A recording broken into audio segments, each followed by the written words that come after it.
I'm not sure if this vehicle is, dual cab. It is a dual cab, which, like you said, more weight is in the front. And just looking at it from what I can see, CHP apparently has taken over the pursuit from Fontana PD. Whether they'll remain the lead agency in this pursuit remains to be seen. Well, it does look as if they also have canine units in this group that is immediately behind this suspect. We saw that on the side of the CHP vehicle when we zoomed in.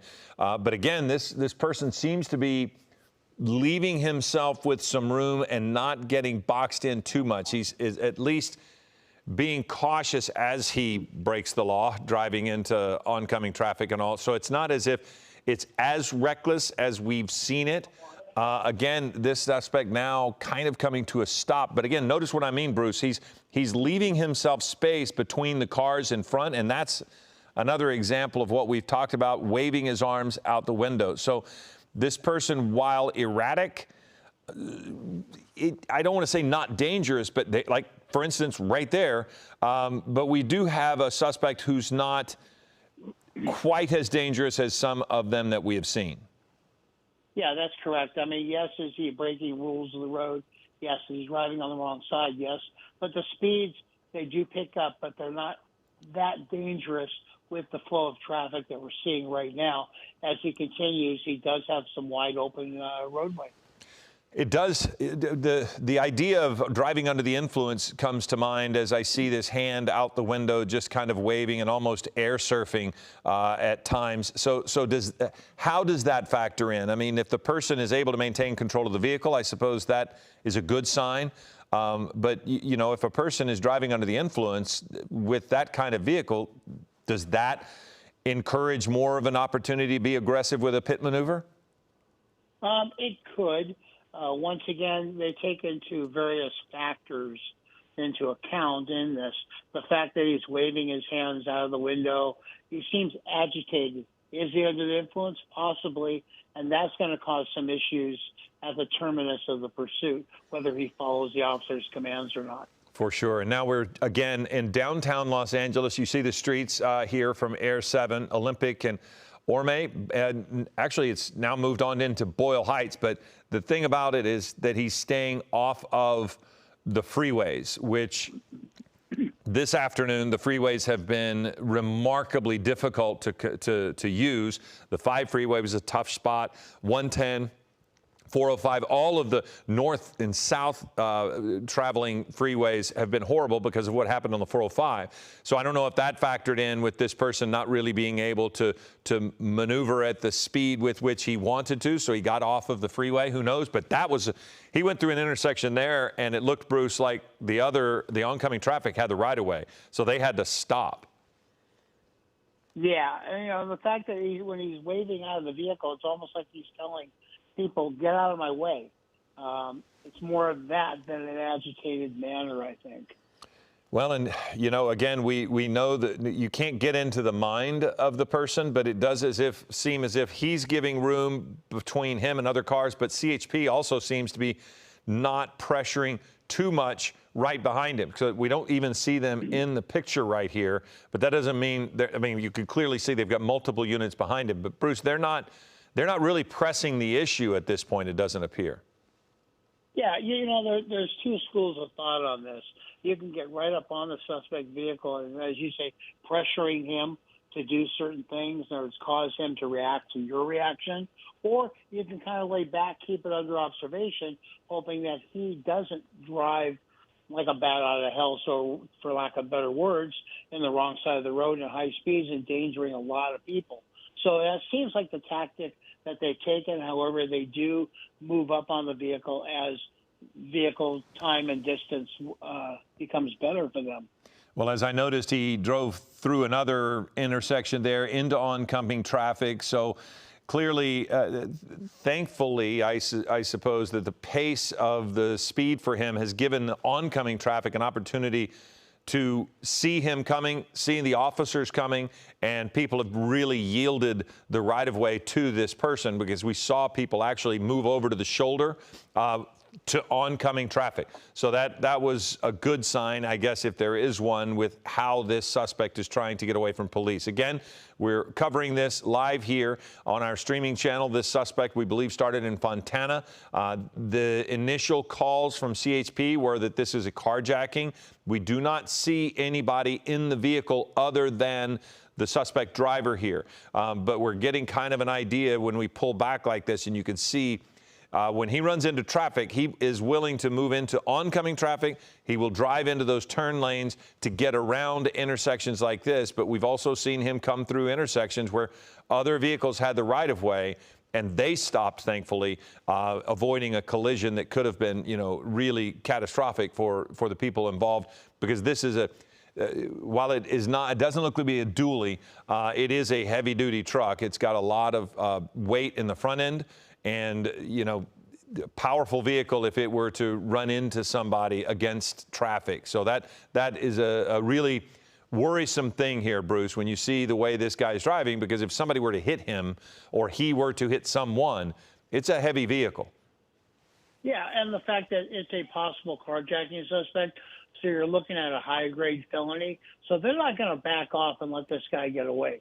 They are going to maintain the pursuit until there's a terminus in some way, shape, or form. Well, Bruce, we're going to pause just a second because we're actually going to take this pursuit onto television. So we'll give our director and producer a chance to reset, and then we'll join you in just a second.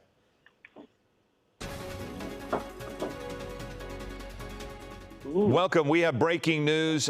Police pursuit of this vehicle now in East LA has been through downtown Boyle Heights. We believe this started in Fontana. I'm Philip Palmer. Thanks for joining us. We also have our law enforcement expert, Bruce Thomas, on the line with us. This suspect has been on freeways, but got off the freeway and made his way through downtown Los Angeles. And again, we're seeing speeds right now at about 60 miles an hour. Not reckless speeds, but Bruce, we've seen this suspect be dangerous without question as he drives into oncoming traffic and certainly through intersections when he didn't have the right-of-way. Going through red light intersections, which causes a problem. The fact that he's paralleling the freeway now more in an industrial area is a good thing for law enforcement and a good thing for the safety of the public because the roads are less congested. Well, and Bruce, you mentioned that there's so many factors that go into trying to get a pit maneuver, but is this more of what you would like to see? Like, as you mentioned, there's not nearly as much traffic, but you do have wider roads and you seem to have fewer people. But as I say that, here he comes up on traffic. So that, again, puts police at a difficult spot. Yeah, ideally, this is the kind of operational area that I was talking about earlier, where there's less traffic. The lanes are wider, and you're not going to have pedestrians involved. So it'd be an ideal area to do a pit maneuver if one is authorized. Well, and another thing that we like to see in these kinds of chases is when they can throw out a spike strip. But this person has shown no real habitual driving. That we've seen him waving his arm out of the vehicle, again, going through another intersection here. So without some sort of system for this person, whether they, start to get into a repetitive motion, it's kind of hard to know where he's going to get the spike strips down. So normally on surface streets like that, that would be something we would see, correct? But it just doesn't seem like there's been an opportunity yet. Yeah, correct. When there's some sort of rhyme or reason to where they're going, or they seem to be going in circles, that's an ideal area to deploy spike strips. However, in this case, he hasn't shown that. So to where to deploy them, they would have to get ahead of the suspect and create their own operational area to deploy that spike strip, which in this case might be a little more difficult. So as we continue to watch this potential carjacking suspect, because that word came to us from CHP, who is, by the way, the agency that is immediately following this suspect, we see the behavior that we've talked about with the arm kind of hanging out the window, for lack of a better term, air surfing with that left arm, but just driving along. We heard that this was carjacking. We don't know if there's anyone else in the vehicle. We have not seen anyone in the vehicle from our perspective. But you do see that this suspect is just kind of continuing to do what he wants, making a U-turn there. Now we're going, again, haphazardly, see where we're going to end up on this. So he finds himself on a 3-lane road. And the good news is, as far as I can see with this, is there's not oncoming traffic. Looks like he's about to get up on a freeway at that point. But Bruce, that's been one of the difficult parts about this person, is his willingness to drive into oncoming traffic to continue to elude officers. Yeah, that's correct. The fact that he does I think I might have lost you there, Bruce. Bruce Thomas was with us, trying to give us a little bit of perspective as to what officers are thinking when they're chasing this person. But we're not on a freeway at this point. We're still in just, it looks like East LA, Southgate area, and South Atlantic is our street that I believe we're traveling on. And so now we're going to see another maneuver where the suspect will drive into one of those turn lanes, approaching an intersection. You do see the other CHP on the other side there. So they are he's at least going back in the direction from whence he came. But now here we are in an intersection, and we'll see if clearly everybody knows that police are there, but now he's going to go easing his way into the middle of that intersection. And luckily, everyone has just kind of stopped. So there is a measure of cautiousness with the way this person's been driving. And now he's getting CHP right up behind him. So we're going to see there again, waving to people either in oncoming traffic or maybe making gestures at CHP. But now this is something he's not done before. He's stopped with CHP right behind him. So that could be because of congestion in these Cs.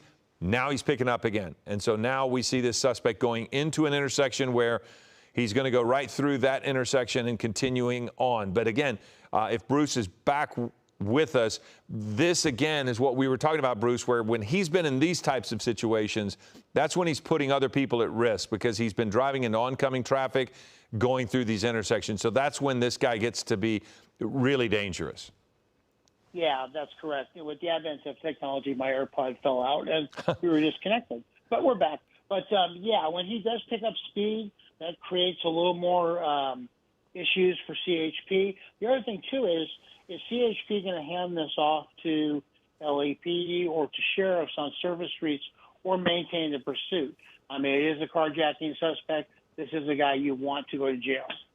Well, and see, as you mentioned, CHP usually, once it's off the freeway, their idea is generally to hand it off to the local agency, correct?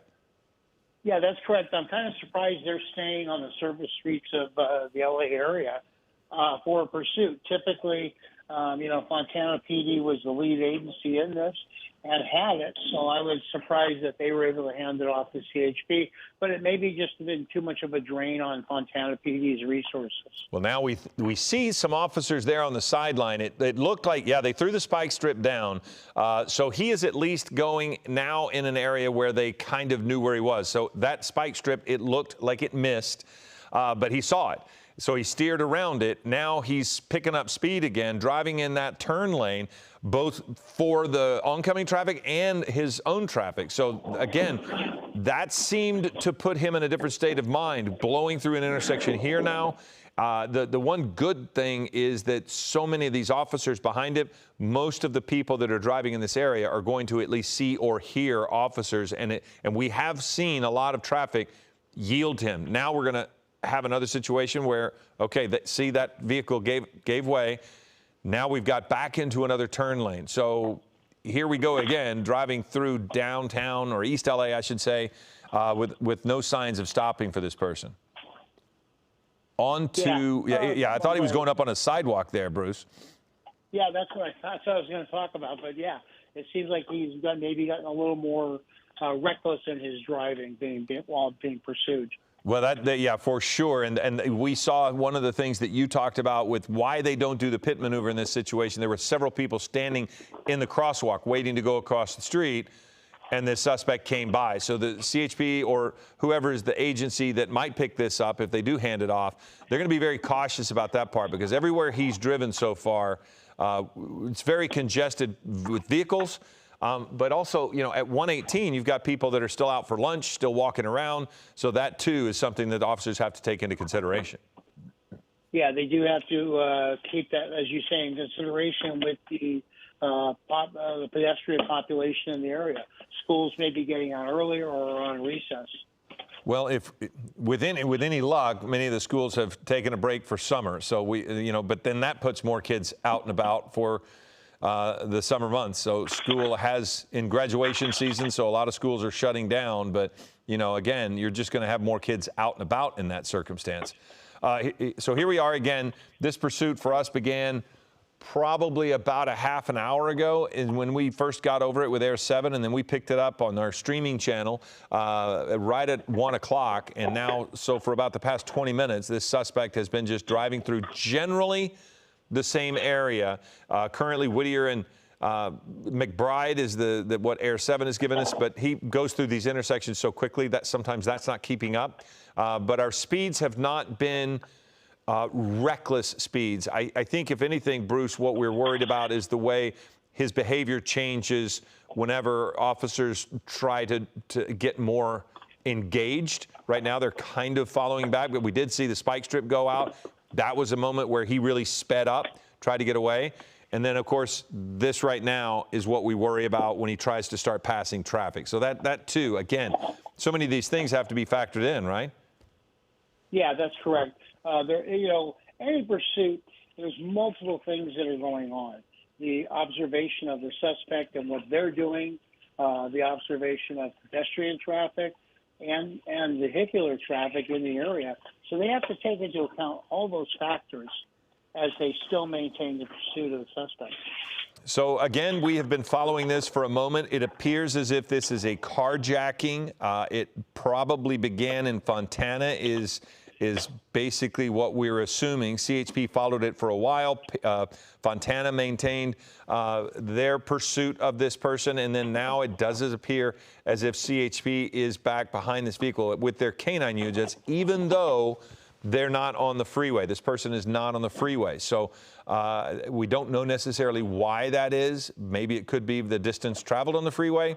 But, I'd asked this before on our streaming side, Bruce. Again, if CHP has their policy, but they find themselves in another jurisdiction, do they still follow their own policy, or do they kind of communicate with LAPD in this circumstance? And maybe PD doesn't want a pit maneuver here. Maybe do they have to communicate like that, or do they just act on their own? No, they are under their own pursuit policy guidelines. But however, it is unusual to see CHP maintain a pursuit on surface streets in a urban area, so to speak. On the freeway, wide open. That's their bread and butter. But it is kind of unusual to see this. So they are maintaining the pursuit using their own guidelines. Well, and as we are watching this, we have the video of a moment ago where you could see CHP officers throw the spike strip out. He was going through this intersection, and right off to the upper right, you see, and the suspect saw it. So we had made allusions to the fact that this person seemed to be possibly under the influence. However, that particular awareness on this person, when they were able to steer around that, it signifies to me that maybe this person is fine. They're just agitated. Who knows what's going on with the way they're putting their hands out and waving at now not only officers and traffic, but also we saw them waving at people that were at an intersection. And a couple of people have actually, looked at them, waved at this person, which sometimes there's a moment of internet celebrity. When somebody like this is driving around, people, generally will go out and wave. Not a smart move in the way this guy's been driving, but it does happen. But Bruce, I'm kind of keep trying to take a peek at some of these wheels, and I don't see any damage, so I don't think that he was ever hit at all with the spike strip. And unfortunately, those wheels look like, they're rugged. Even if they did get a spike strip out there, it doesn't necessarily mean it'll do significant damage right away, unless there was a direct hit of some sort. That would be ideal. Yeah, they're more heavy-duty tires, more truck tires, if you will. So for a spike strip to be deployed and be successful, it's going to take some time for that tire or tires to deflate. Okay, so now we're back in Boyle Heights. If you look at the map there, and you can see that the suspect is continuing. So again, we have been over this for about 30 minutes or so now, and we're just with Bruce Thomas. I'm Philip Palmer, and we are just trying to keep you abreast of what's happening here. So we've seen so much going on the freeways today, from a shooting on the 405, a fatal shooting on the 405, to what they thought was a shooting on the 5 freeway. Both of those freeways shut down for a period of time. The 405, roughly 8 hours. So the traffic, the commute has been miserable on the freeways.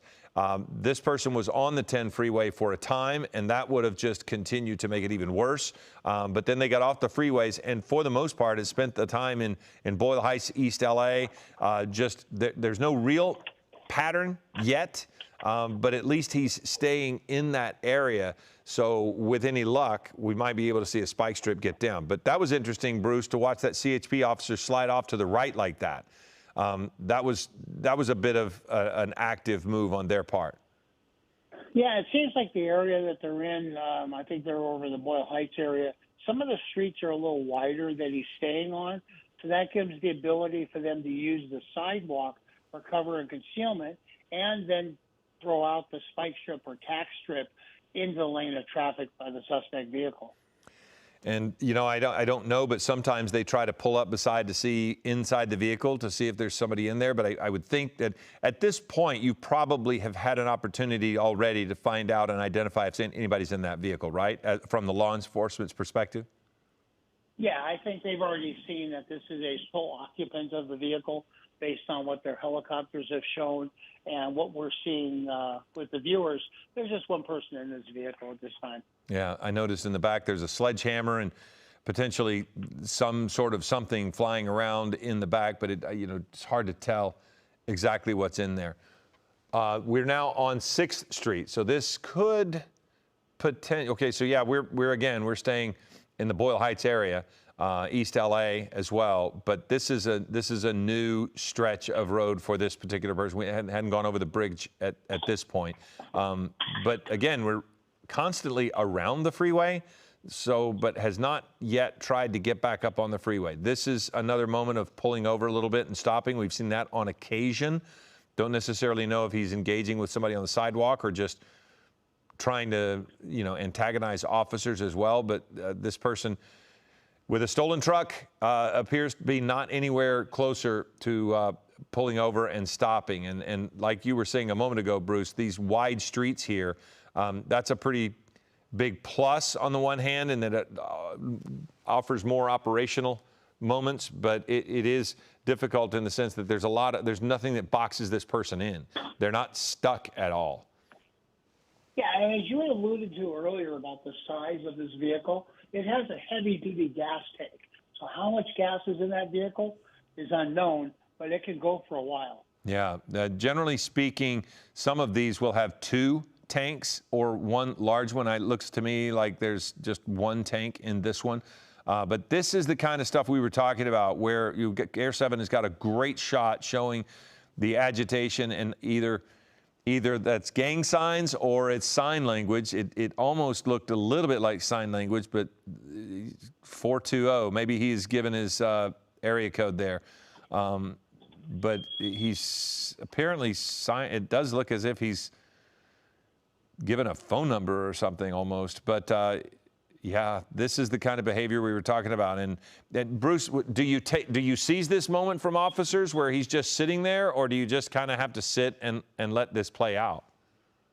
Unfortunately, you just have to kind of sit and let it play out as to what the suspect is doing. He's in control of this pursuit by all means. And the CHP is content to let him do that with the advent of some spike strips maybe being deployed. But they're very content to stay back and just follow at this point. Well, and they would certainly never get in front of him. For anybody that might think, oh, why not block him in? That puts the officers at risk, and of course the suspect as well. And now here we go, the suspect getting into oncoming traffic, making a right turn in front of vehicles, and again, speeding up just a little bit. So, Bruce, it almost looked like he was playing to the cameras there. It was the way he was signing there. It almost looked as if he was looking directly at Air 7, like he could see the helicopter. But what a more odd behavior here on the behalf of a potential carjacking suspect. Yeah, with the advent of social media and being the awareness of this, he may be playing to the media. He may be playing to the people watching this. Yeah, and as we look, he slows down around a lot of these big rigs. So he is back in downtown, Central and Stanford. That is the general area where he is operating as we try to get our SkyMap 7 to continue to track this. But here we go again through intersections, but it does seem as if at times he's going through with the light. So again, Bruce, I mean, that factors in, right? I mean, if he's going to just be a situation where they can just continue to follow him, you're going to let that continue to play out, right? I mean, there's no reason to press the issue. No, there really is no need to press this. Pedestrian traffic is light. Vehicular traffic is light. He's on some wide open streets. At this point, we're just going to follow. We're going to see what these suspect's doing, and we'll take positive police action when we can.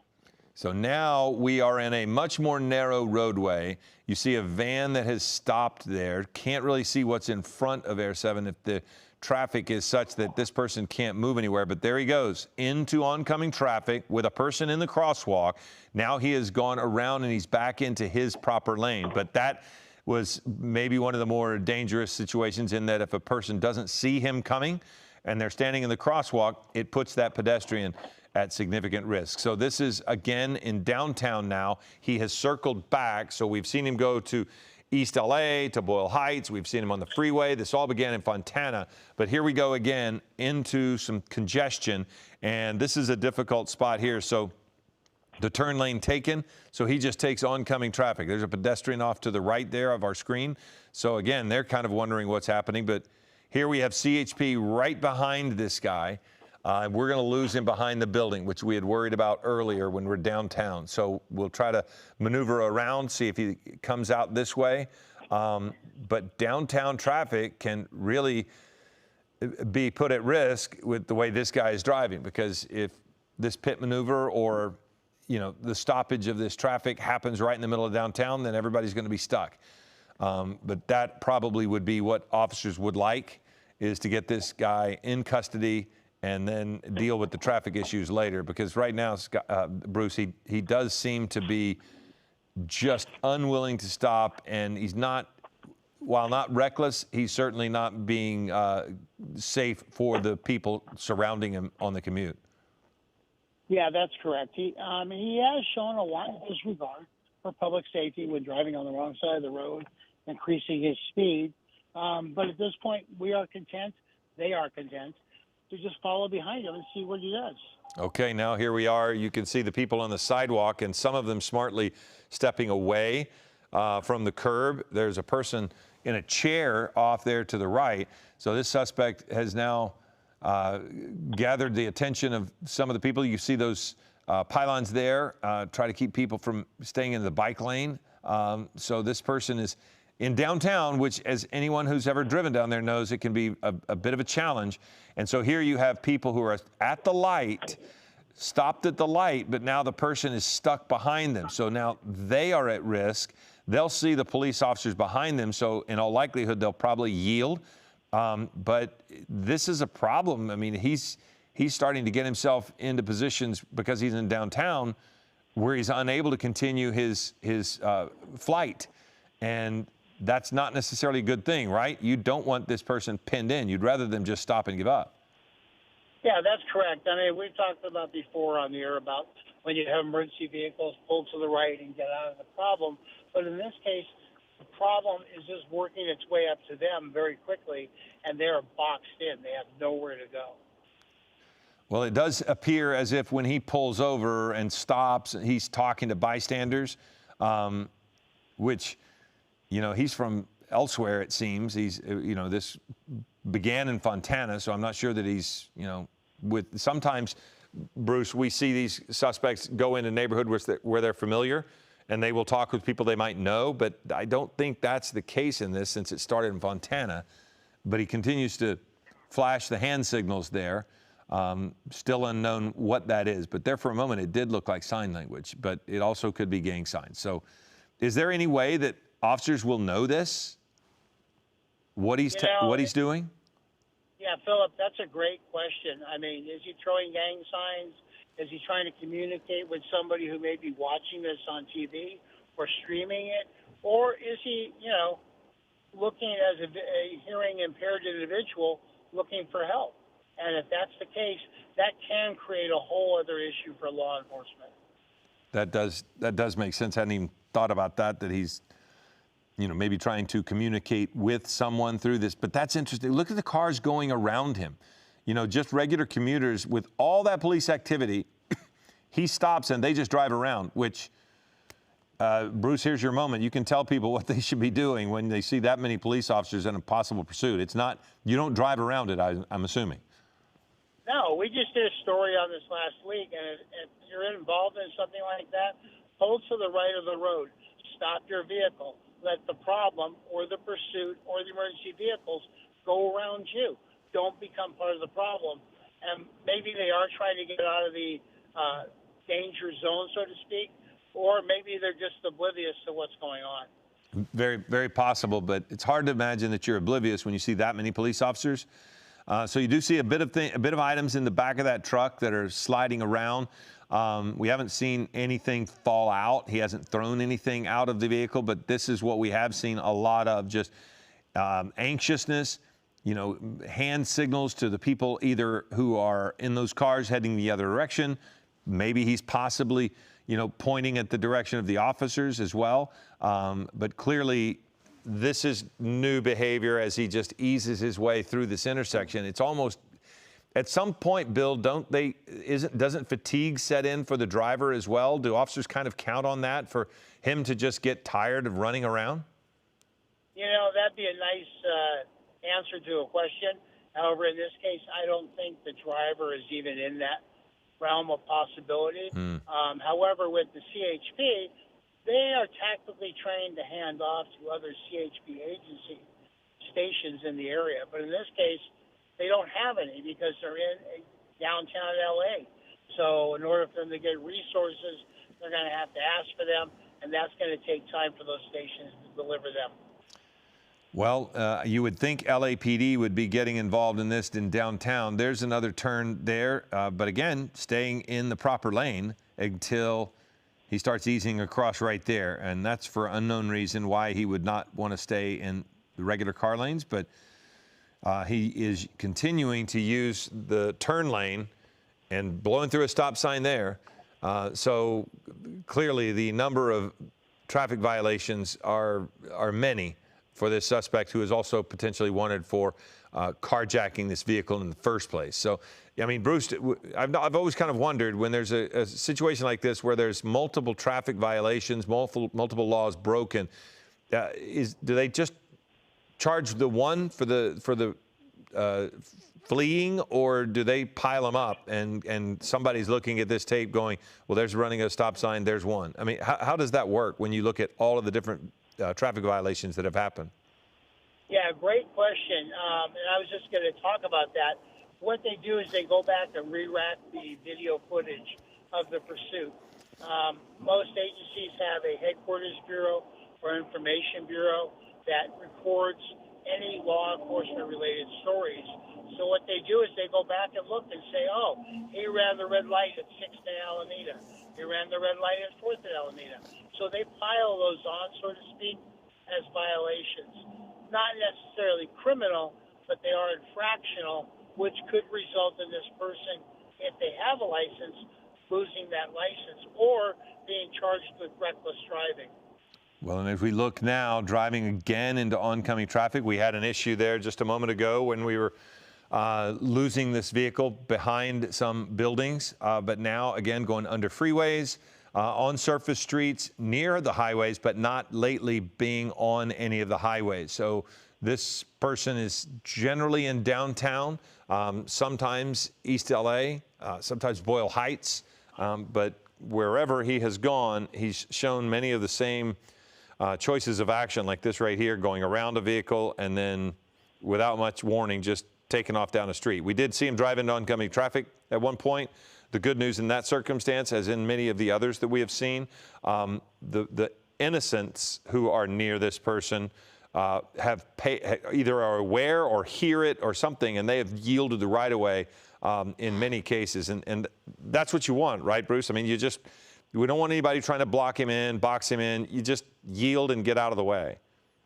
You know, you're 100% correct. Yield, get out of the way, stop, don't become part of the problem. Even though we have seen in other pursuits in years past, big rigs blocking in a suspect vehicle, and they were unable to get away. Now, does that help law enforcement? Is it something we encourage? Definitely not. Well, we've also seen measures of road rage from people who might be bumped by this person or hindered by this person. In some cases, we've seen just regular vehicles try to stop this person because, as far as they know, they've been in an accident and the person's trying to get away from them. So, you know, just always be aware with that many police officers right behind this, you know, just don't be involved. Don't be involved. So, again, CHP continues to be the primary officers behind this chase. We've now reached a place where we've kind of lost them downtown behind buildings. We knew that might be a case. So we'll see if he pops out. There he is.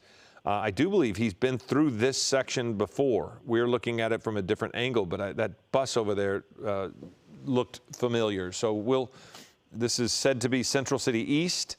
And that is kind of where we've stayed for the most part. Once we get off the freeway, there was never really an attempt to get back up on the freeway. But Bruce, I'm just always amazed at how many people will stop and they're not even aware that this person is coming up and potentially blowing through a stop sign like that. There were two people sitting at that stop sign. Yeah, and, you know, and one of the other things, too, is, you know, police vehicles have lights and sirens. And you may not hear the siren with the advent of sound traveling faster, but you're definitely going to see all those red and blue lights. And so we ask people, while you drive, pay attention. I know you're in your own little cocoon with your music and everything, but pay attention to your surroundings. Well, and one thing that, you know, another thing to add to that, Bruce, is don't keep driving and try to figure out what's going on. Just simply pull to the right because they're going to hear it. They're going to see it eventually. But if you hear those sirens, you might not even see this chase yet. Just still pull over to the right because it'll be upon you before you know it. So this pickup truck, fastest we've seen was about 60 miles an hour. That was off the freeways. But we did hear from Air 7, who was covering it even before we got on the air with it, that he was going a lot faster than that on the freeway. So the freeway speeds were significant. The surface streets here in downtown Boyle Heights, East LA, those have been pretty reasonable. We haven't seen much in the way of near misses, so to speak. Bruce, we've seen some quasi-close calls, but we haven't really seen anybody get hit by this vehicle. So that's a bit of good news. Yeah, it is. What I am surprised is that CHP has not, under mutual aid, handed this pursuit off to LAPD or even the sheriffs over in the Boyle Heights area, as they're more familiar with street driving than CHP is. Well, and correct me if I'm wrong, Bruce, you would know this, but CHP doesn't have the resources to do something like this like LAPD would in downtown. I mean, LAPD's got a lot more officers available in a moment's notice in downtown, whereas CHP is still patrolling the highways. You know, so they don't have the same type of resources to potentially get in front of this person, correct? That's correct. And also, as you alluded to earlier, with the two major incidents on the freeway, the drain on CHP was massive over in the Playa Vista shooting and the other shooting on the 5. So they've borrowed from their stations to cover those incidents while still maintaining police services. And here we are driving into oncoming traffic again in downtown. So the good news is several people they see and hear it coming, so they'll back off. But again, this is a pretty big vehicle. It's a Chevy Silverado. I want to thank our crews back in the newsroom for being able to kind of really look at this. But it's a 3/4 ton truck, maybe a 1 ton. It's got that long bed in the back, but it's got a 34-gallon fuel tank generally. It could be diesel, could be four-wheel drive. We're not certain about that. Clearly have had no reason to use four-wheel drive. But I keep looking back at those wheels, and the wheels are going to be very difficult for the spike strip to hit, even if they were able to get a direct hit on it, because sometimes you can get one of those tires flat with just a glancing blow to the spike strip, right, Bruce? I mean, it doesn't always take a direct hit to be effective, but in this circumstance, I feel like you'd have to have a direct hit on this vehicle if you were to stop it with a spike strip. Yeah, ideally with a spike strip, you want it deployed where it does affect a couple of tires of the vehicle, at least one, if not more.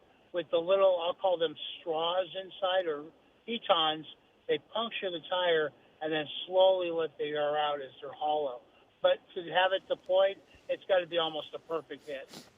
Well, we're looking now at a change in behavior here as the person has left the surface streets in downtown and gotten up on the opportunity to be 5, the 60, the 10. So it could get into congested traffic here if they don't get back off the freeway. So let's see what happens on this, where this person takes off, because I can't imagine, he's going to get off the freeway. That's the thing about today, Bruce. I mean, it's a Friday afternoon at 1:45. You get up on the freeway, you're not going to be driving. You could get stuck in rush hour traffic, even though it's still before 2 o'clock. There's a lot of traffic out on the freeways today, especially on a Friday afternoon. So I can't imagine this person wants to get up on the freeway, and he did not. He got right back off. But here we are again, slow speeds, but a real mess for the commute. Now we're coming up on some congestion here. This is a difficult spot for this person and for CHP in that box truck has kind of blocked him in. He can't get around to the oncoming traffic. And then each lane in front of him is full. Now, we've seen this person potentially, Air 7 has lost the shot. There we go. We've seen this person nearly get up on the sidewalk.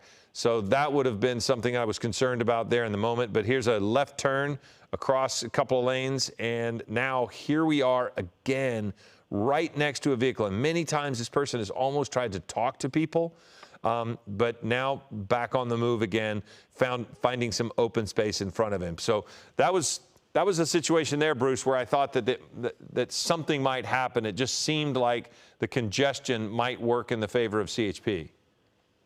Yeah, it seems like, and we're not forecasters, but it does appear that maybe this is how this pursuit is going to end. He is going to get boxed in by vehicle traffic, and then CHP will then come up on him and conduct that felony traffic stop. Well, and how does that, I mean, clearly that puts the people who accidentally get stuck in a standoff at risk, but do officers try to get them out of their vehicles if that is the case? Do they quickly, address the people stuck in that, or do they just keep the people to try to keep them in their vehicles? Well, it's a two-pronged question. You want to never have innocent civilians involved in a deadly force type incident. And we've lost you. There we go. Bruce, we heard the first part was that you don't want people involved in but we didn't hear the second part. Yeah, you don't want people involved in a lethal operational area like that. However, the second part is keep them in the vehicles, let them hunker down, and you focus just on the suspect. Okay, now we see another situation where that person just turned into a bunch of CHP officers, so they knew something was up, immediately got off to the right shoulder. But now here we may have a pit maneuver coming as he's moved up quickly. And there we go. That's our first attempt to try to get this guy down. And they did quickly pitted him. And now he's trying to back up, and officers are engaged on that driver's side door, and he is boxed in this moment. Let's just see what happens. He might back up, and he does. So he has put it in reverse, and he's backed up away from the officers. Don't know how much damage was done to the vehicle. Now he's moving forward again. So officers, for the first time, have tried to end this pursuit. They put a pit maneuver in there. It was a very good pit maneuver, but then there was just no way to disable the vehicle, Bruce. Yeah, I think they've now asked to be a little more aggressive and been given permission by the watch commander or the field supervisor in the pursuit to be aggressive. Let's do a pit maneuver if the circumstances warrant it. And in this case, they were given permission, and they did it.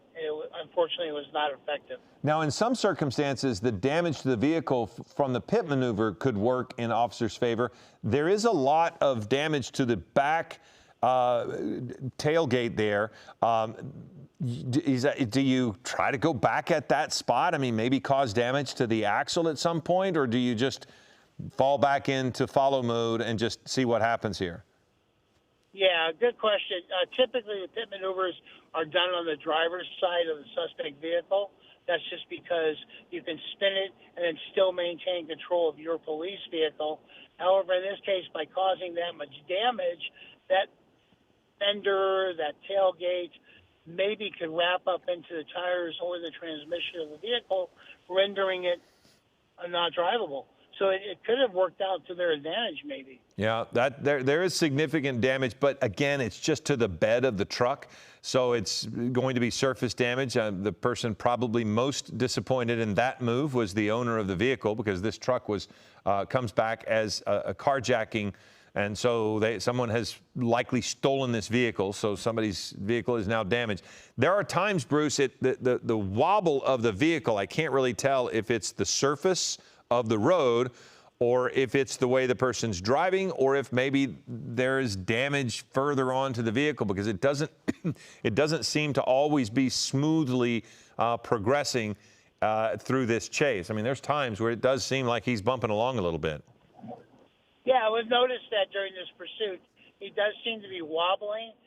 Whether that's him driving or the road is unknown, but I definitely think it's more driver error than the fact that he is agitated and showing issues by waving out of the vehicle and maybe taunting people on the side. Must be quite the sight for people who might be just in traffic and see this with all of the CHP officers right behind, and he's waving and throwing his arms out of the side. But what's also interesting is how people are not getting up on it. So here we are again. There is a situation where this person is boxed in. You thought this might happen, Bruce, and here we are. You've got the bigger trucks off to the left of this vehicle and a van in front there. So they're just going to continue on with traffic, and they are. So they're almost parting the sea for this person, and now he's going to be able to move her through. But there for a second, if everybody had just stayed still, we could have found ourselves in a standoff. So now going through the intersection, turning left against traffic, going away from some of the traffic that have been boxing him in. But now here we are again, slowly progressing, and we're going to see the behavior that we've seen before. The officer or the man in the vehicle, man or woman, not quite sure, but this is the kind of circumstance where he's talking to the other people in the turn lane there. He is frequently pulled up beside people, flashed signs at them. There were times where it looked like he was flashing signs directly at Air 7. But so here we go again, just slowly progressing. And CHP has already shown now that they would be willing to try a pit maneuver, but it's not going to work at this kind of speed. Right now, he's just kind of stopping. So look at that. That's another thing, Bruce. There's another car going around the chase, which is such an odd thing to see. I haven't seen that very often so far today. Yeah, that is definitely something we have not seen, I think, in many pursuits. Why they're doing it, I don't know. But once again, we ask people not to get involved in a police operation like this. Yeah, because who knows what happens for that person. I mean, they're just probably impatiently driving around, but you could find yourself right in the middle of something that ends violently. So here we go. This person coming back again. Now we're coming up on an hour that they've been chasing this person, just over an hour. Started in Fontana, as we understand. Came back as a carjacking pursuit. And so we've now been on this for just about that long, watching mostly the same behavior from not only law enforcement, but the suspect. That was interesting there. That pickup truck cutting off one of the officers to make their turn, now speeding away. And you've got the pursuit vehicle slowing down and officers getting up right behind him here. So we've got a new CHP officer there. This one joined from a different way. Now, what would we take from that, Bruce, when you see an officer like make a U-turn and then immediately engage like this, taking over from those SUVs? CHP, what they do is they do a handoff, meaning the vehicles involved in the pursuit, the lead vehicle, the driver, may be getting a little more fatigued because they're fixating on not only the traffic, but the driver of the vehicle. So they hand it off and get a fresh set of eyes to lead the pursuit. Well, does it matter the vehicle? Because sometimes those SUVs may not be as powerful as the vehicle that we're looking at here, because he's right engaged with the suspect. And sometimes it seems those sedans are probably faster or more powerful than the SUVs. Am I mistaken on that, or would it be the other way around? No, you have, the CHP has the Chevy Tahoes, they have the Ford Explorers, and they have the Dodge Chargers, and they also have the Dodge Durangos, which are their unmarked vehicles, which you see for traffic enforcement on the freeway. So, but they're all of, they have a lot of horsepower between those four vehicles.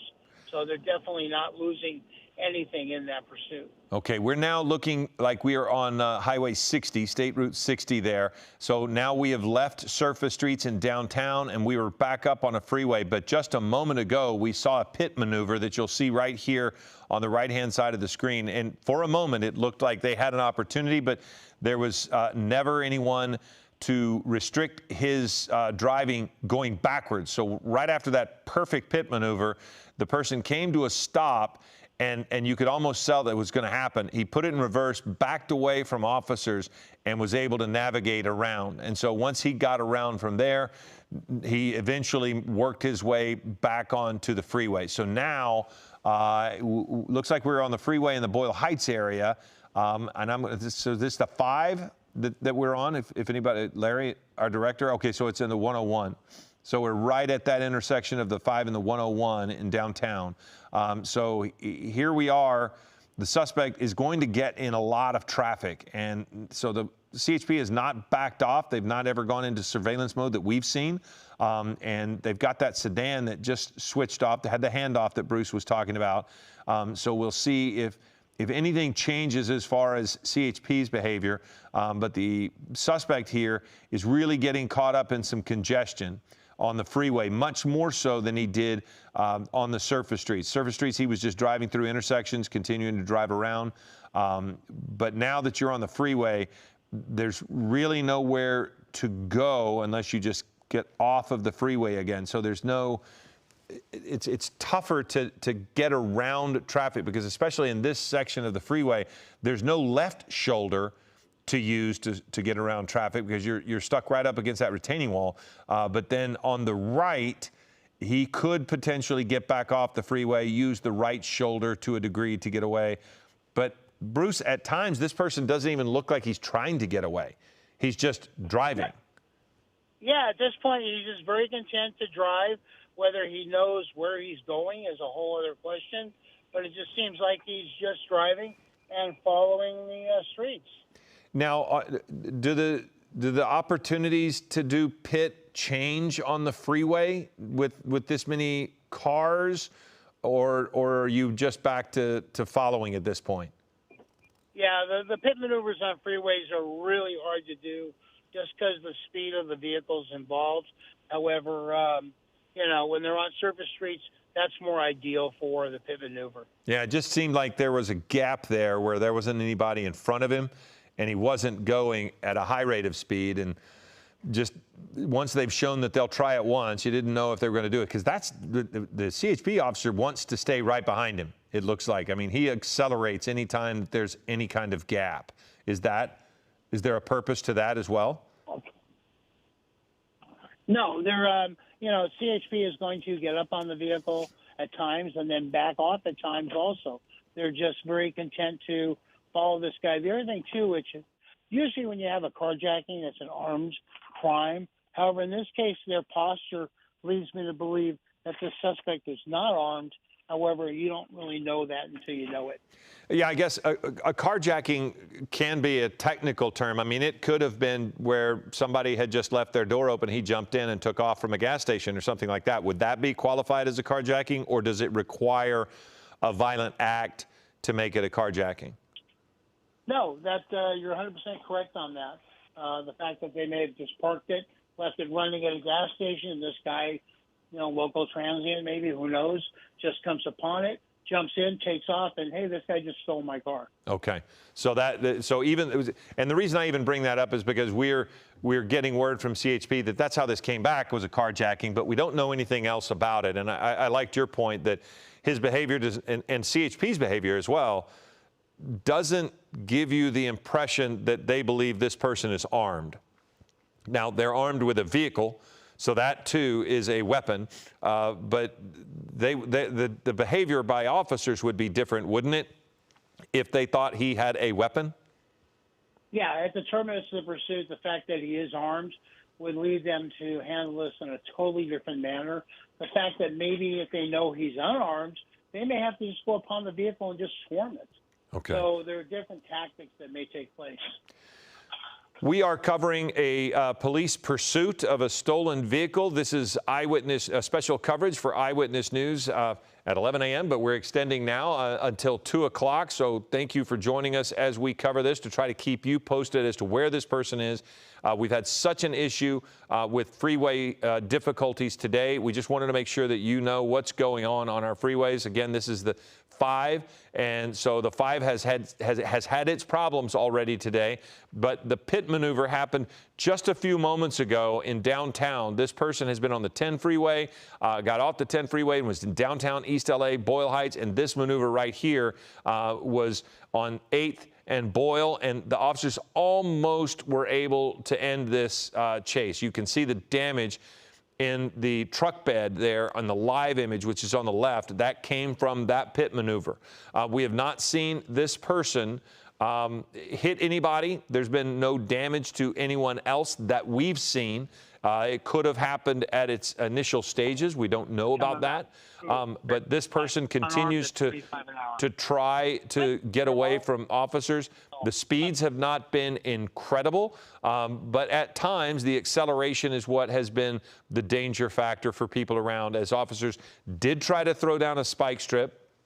We have that video that we could maybe be able to show you as well. I'm not positive that we have that right at our discretion, but we had a moment where they tried to get a spike strip down. Then we had the pit maneuver. So they're trying to end this as best they can. This is the spike strip here on the right, and you can see the officer upper right-hand corner, and the suspect saw it coming, so he was able to get around it. And the reason I wanted to bring that up, Bruce, is the indications are that this person at least has their faculties about them when it comes to driving. They're not just driving aimlessly.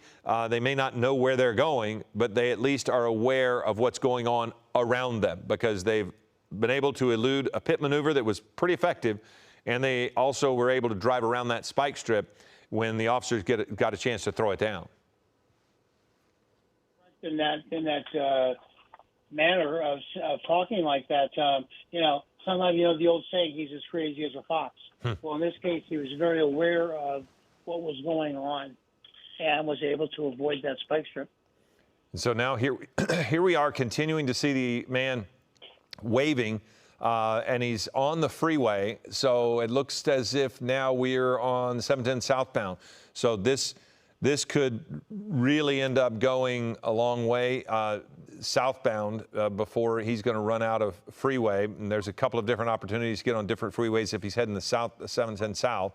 But again, heavy congestion. And if you go far enough south on the 710, you're really going to get jammed up into the traffic when it really starts to end. A little ways away from that. But we'll see as he continues going south now on the 710 freeway, and you see CHP right behind him. But this is not going to be a place where they're going to try a pit maneuver, because there's too many vehicles around. The speeds, while possibly conducive to a pit maneuver if they had the perfect opportunity, it's going to be a real challenge with this much traffic. They're not going to want to cause damage to other vehicles. But this person is now really stuck in some traffic. We've not seen him do anything really dangerous when he's in traffic like this. Because again, Bruce, we haven't seen him hit anybody. Looks like I'm getting word here from our assignment desk. They did talk to someone who is a customer at China Cook Restaurant in Fontana, and that's his truck that was stolen. So he apparently was having lunch when it happened.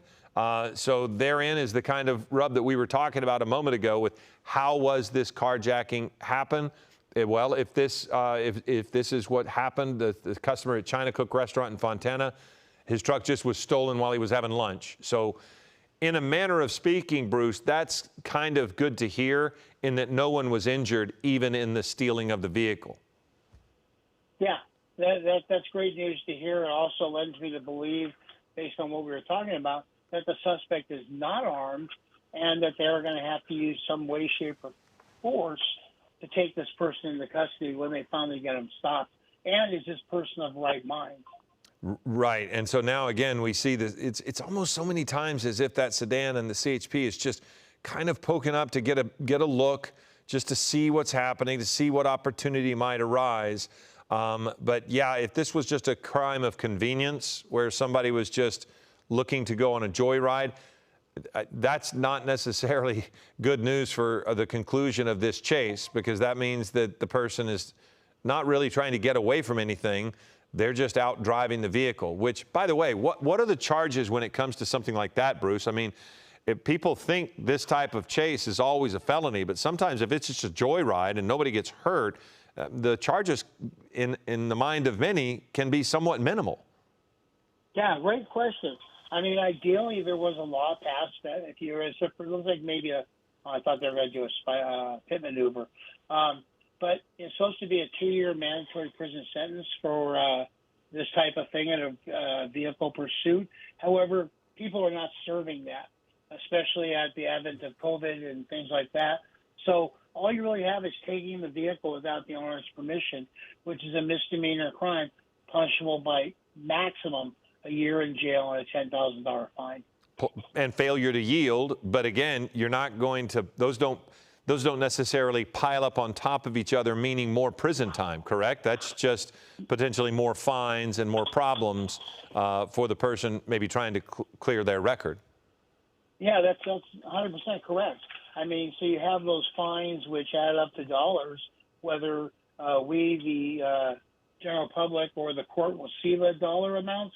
Probably not in this case. Okay, so now again, 710 southbound, and getting into some heavy congestion, which is the usual way things happen on the 710 freeway. But you see CHP, it's almost as if, Bruce, they're trying to keep traffic away, because he scooted over there and that left lane when that person there in that small compact car there kind of passed them around.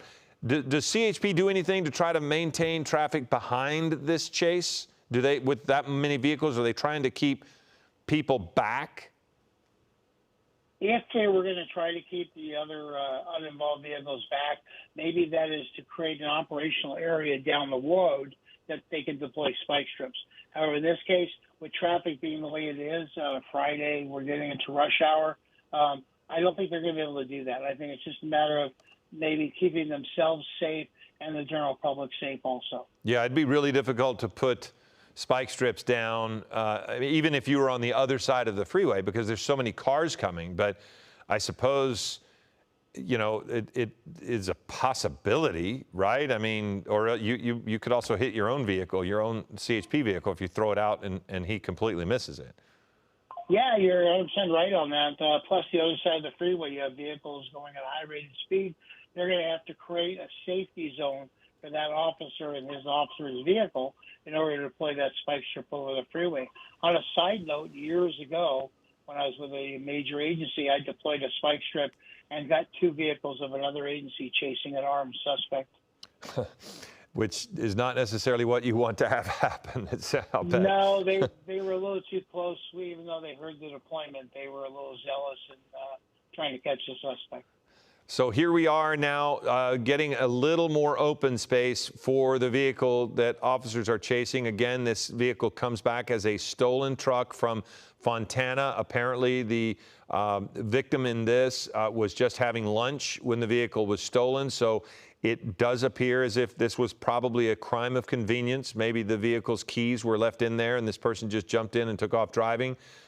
We've not seen a lot in the way of if any, damage to any other vehicles in this, but CHP has not surrendered this chase at all. And so now here we are, not quite sure what's in front of this vehicle at this point that leads them to stop here.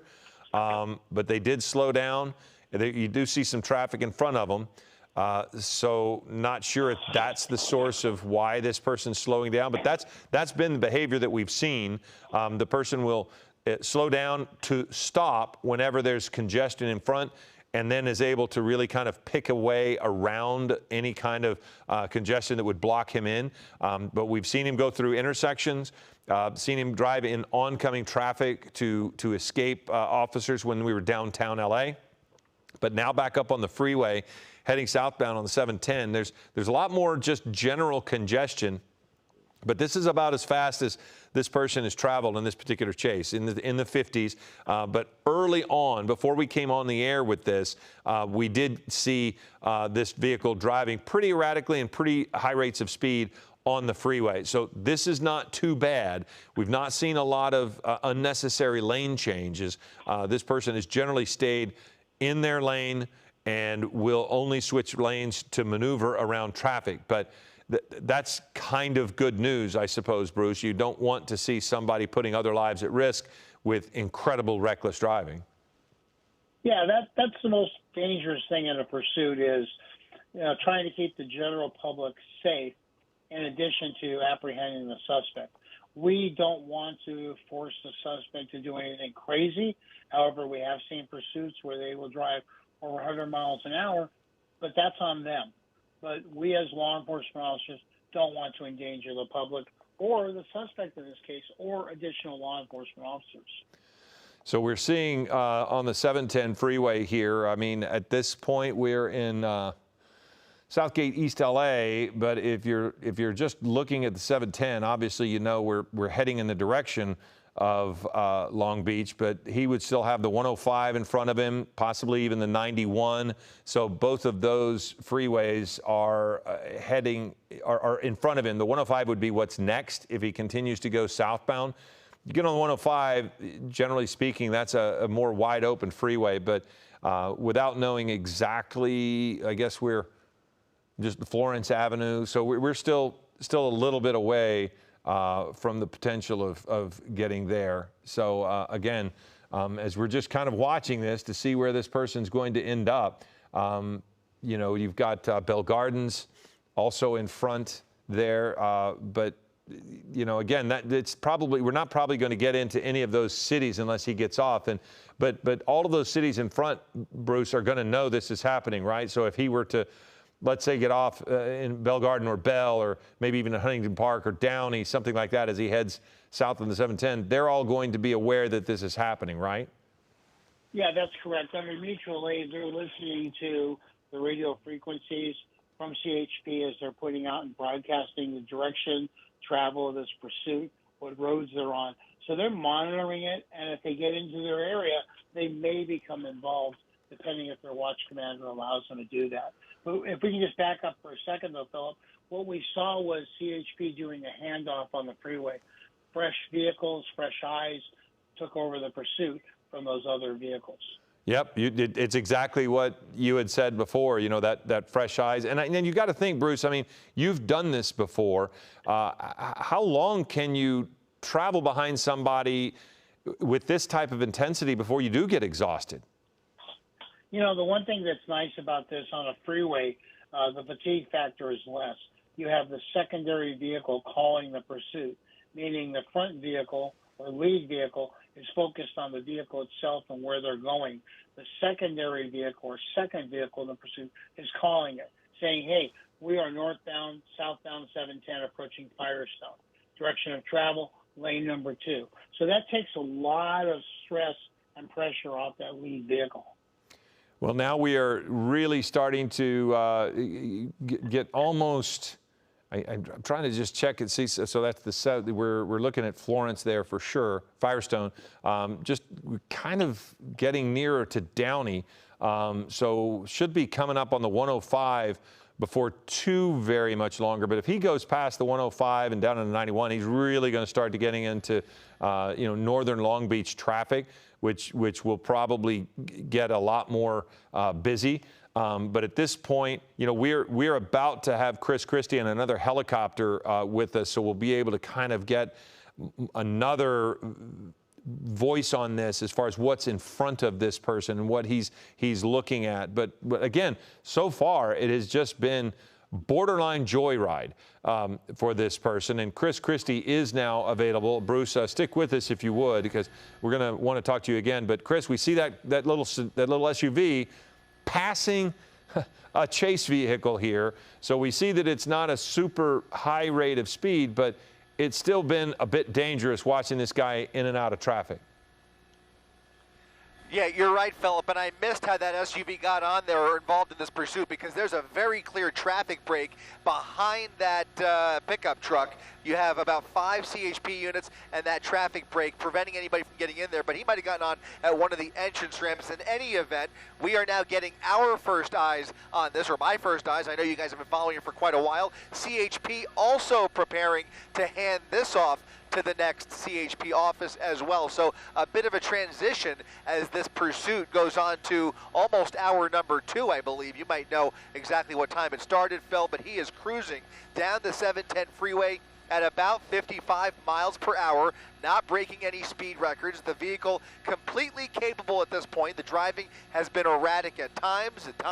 He's been on the wrong side of the road. We've seen several intervention attempts, but right now he has managed to continue this joyride after a daring theft in Fontana as the owner was having lunch. So we have somebody who's obviously desperate to keep this going, but clearly aware that he's on borrowed time, at least just judging from what we're seeing here. You know what I mean? Yeah, and it does look like he's about to get off the freeway. I was going to ask you how far he away is from the 105, which looked like he was coming up on that pretty quickly, but now he is getting off of the freeway, exit 11A.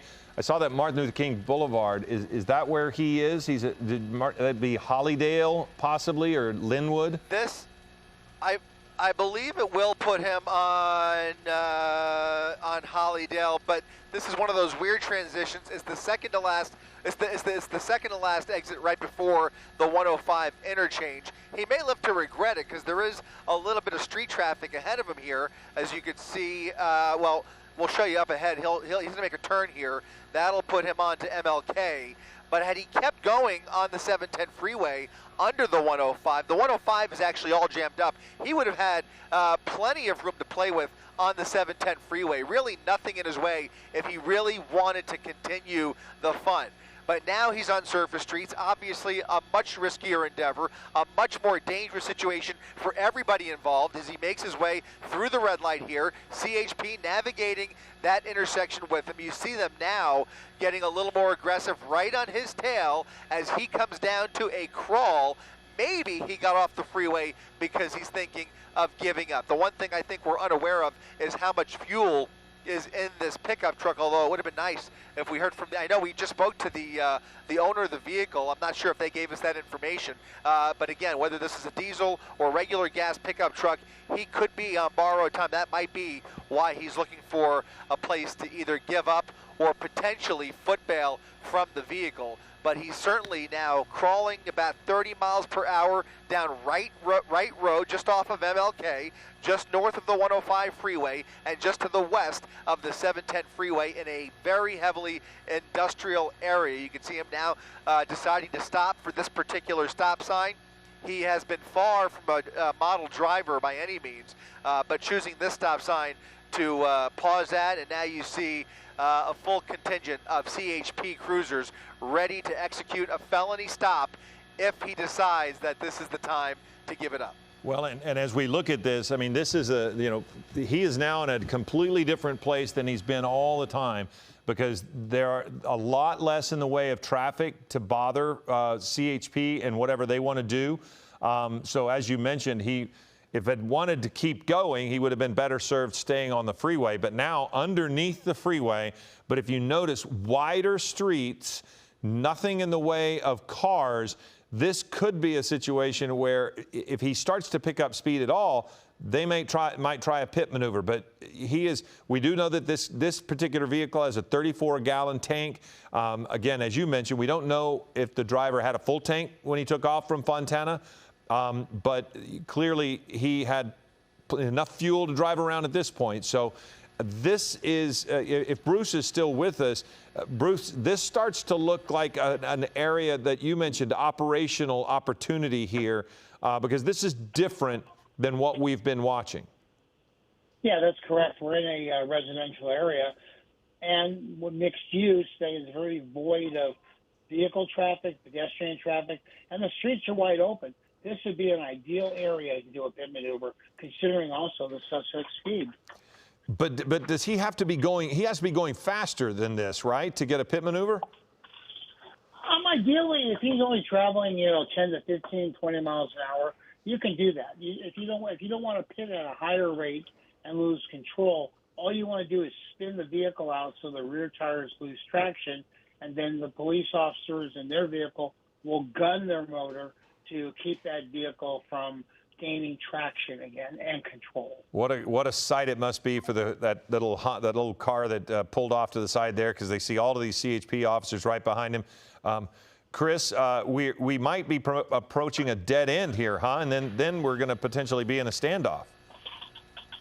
So it's interesting because Wrightwood, if he continues down Wrightwood and not turn, he's going to have one choice only, to make a right turn on McMillan Street, and that's where Wrightwood kind of ends. There is no other opportunity in this particular neighborhood to get back close to the freeway, even though we're just a stone's throw from the freeway.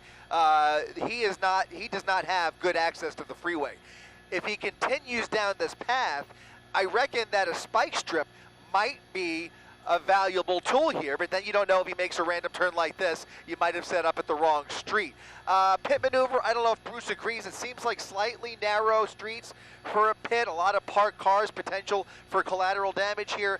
But a spike strip, if they can corner some of these intersections in this neighborhood, if they have the resources available to get ahead of it, could be a really useful tactic, especially with a top-heavy vehicle like this. Yeah. Another reason to go with the spike over the pit. But you see him now coming to a crawl in a very residential neighborhood. Begs the question, what's going through his mind? Most likely is not familiar with this particular side street, but then again, you just never know. I'm just saying that because this all started in the Inland Empire. Chances are he's making this up as he goes along. Again, speculation on my part, but he's cruising along, thinking about his next move. CHP, with plenty of time on their hands, a ton of resources that dedicate to this pursuit, which they already have, and it appears that they will continue to do for the duration of this joyride. It really is going to start to become a game of cat and mouse as they try and figure out what his intentions are and look for any other ways to possibly intervene here. But again, once you get off the freeway, a lot more things to take into consideration. You've got private property. Of course, it's a busy Friday afternoon. We are in a residential neighborhood, but people are walking dogs, people are checking the mail, people are coming home, and you just don't expect to run into this type of a caravan in your neighborhood with all the lights and sirens, and only to find a police pursuit right here in the heart of Linwood, coming up on Edgebrook at Rayborn as he continues to kind of navigate this neighborhood. Again, the freeway just a stone's throw away, but he is pretty much committed to these side streets for now. Yeah, and as you look at it, he came to a T there, so he was having to make a choice. But when you get into an area like Look this, at that guy. You saw that? Did you see that, Philip? Hold on, real quick. You saw a CHP unit pull over. A little left pedal here, Dan. Left pedal. We'll get He's that going around. CHP cruiser that just pulled off. Very good likelihood he may be getting ready to set up on the other side for a spike strip attempt. But look at this, the pickup truck coming to a full stop here. There are empty parking spots on both sides of the street here. He pulled over briefly and is now continuing. Left pedal, Dan, left pedal. Pursuit's out my left window. Right over here, He's going to continue down the road here. There's a CHP cruiser at the end of that road, and he may set up for the spike strip. Here he goes, going to the back of the SUV, going to grab the spike strip, and he will have seconds to lay down that spike strip. Another CHP cruiser at the top left-hand corner of your screen. He's going to block the road here, really limiting the options. Here comes the spike attempt. He's going to drive around it looks like. He's going to pull back that spike strip. He looks like he's gearing for a right turn, but he's going to see the blockage any second here. He's face-to-face with CHP. Now they're blocking him in. Look at this situation, Philip. Well, a very aggressive set of tactics could turn out to be very, very useful here as they now have him cornered from front and back. The spike strip now taken out of play here as that guy on the front end, that patrol officer on the front end of that pickup truck is now bumper to bumper with the suspect. Officers getting out of harm's way, going to prevent any chance of crossfire here. They've got their guns drawn. You've got 3 CHP cruisers behind him, 1 in front of him. He's got little space to play with here unless he gets really desperate. It looks like we're finally going to see signs of surrender. Officers on the passenger side as he sticks his arms and hands out the driver's side window. Everybody getting out of crossfire potential, and now he's communicating with those officers in the rear, those rear CHP patrolmen communicating, sending him signals to get out of the vehicle, and it looks like he is finally ready to bring this pursuit to a peaceful end. And boy, he couldn't do it a second too soon. Looks like he might try and run. There goes the dog. Here comes the canine, taking the suspect down in the middle of right road at Fertile Street. CHP bringing this pursuit to a peaceful end with the use of that canine officer. Well, Chris, we also saw one car just maybe not even knowing what they were wanting to do, but they were almost in the line of activity here, and they had to wave. One of the CHP officers was aggressively waving them to get them out of the way because this guy is so unpredictable. But now they've cleared the truck, and you can see that the dog is still engaged with the suspect, who, by the way, was not doing what he was supposed to do. He got out and was casually kind of jogging away. You've got CHP trying to crowd control there. To jog away. One more time. Almost looked like he wanted to try and jog away. Yeah. He didn't appear to be in perfect physical shape. We don't know what the situation is, whether he's under the influence or what his physical condition was. But it looked like a very weak attempt to start to jog away from his vehicle, and that's when they released the canine, thankfully, bringing this guy down without any incident here. Look at that tail, still wagging like crazy. Well, that was the behavior that we've seen the whole time, Chris, was that it wasn't as if he was trying to get away. He was waving, flashing signs to people, very flippant in his behavior, engaged with not only the officers, but passersby when he was driving through. And even when he got out of the vehicle and was not following commands. That is not what they wanted you to do, to jog over to another CHP officer, which when you see it here on the right, you see him watch his behavior because he will jog in the direction of a CHP officer there, top part of your screen. He starts going, and he was not doing what they said at that moment. And when they released the dog is not going to stop. So it does look as if the suspect is now safely in custody. The canine unit doing yeoman's work there to get that suspect on the ground. But Chris, he really had nowhere to go. Once he got into this residential area, you mentioned it, the way CHP was able to quickly, aggressively get around in front of him and started to almost corral him into an area where they were able to pin this vehicle and stop him. But Chris, one of the things I'd like to know on this live shot to our left here is the number of people starting to gather almost instantly. You've got people with cell phones and coming out of the houses, and they're gathered quite a crowd here in Linwood at the corner of Wright and Fertile.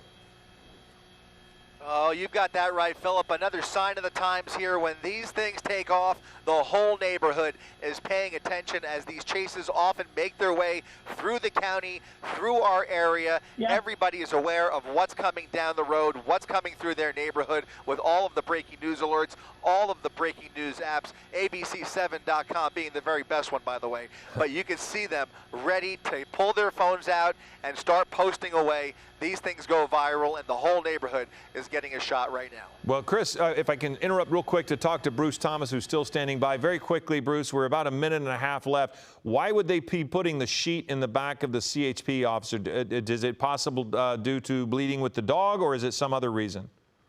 Yeah, all the police canines are bite dogs, meaning that when they go for the suspect, they're trained to latch on and hold it. So the suspect may be bleeding from some wounds, and they just want to put him in the back of the car and not, have bloodborne pathogens being transferred like that until they can get a rescue ambulance or a medical treatment. Okay. Bruce, thank you very much. Chris Christie with us. And we're about a minute away, Chris. Final thoughts on this as we wrap this thing up.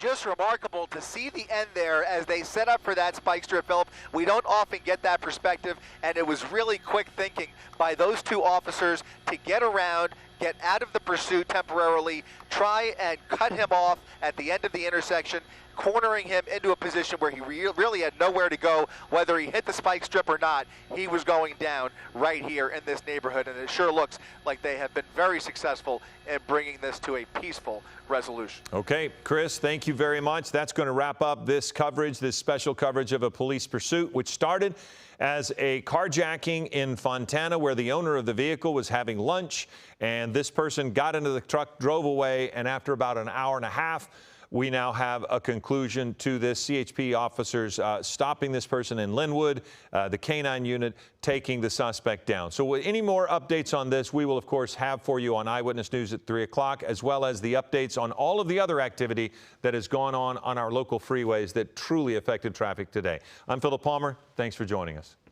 This has been breaking news on Eyewitness News. Get alerted first to breaking news happening around you. Download the ABC7 Eyewitness News app.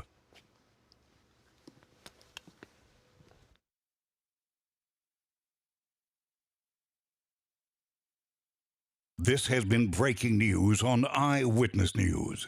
Get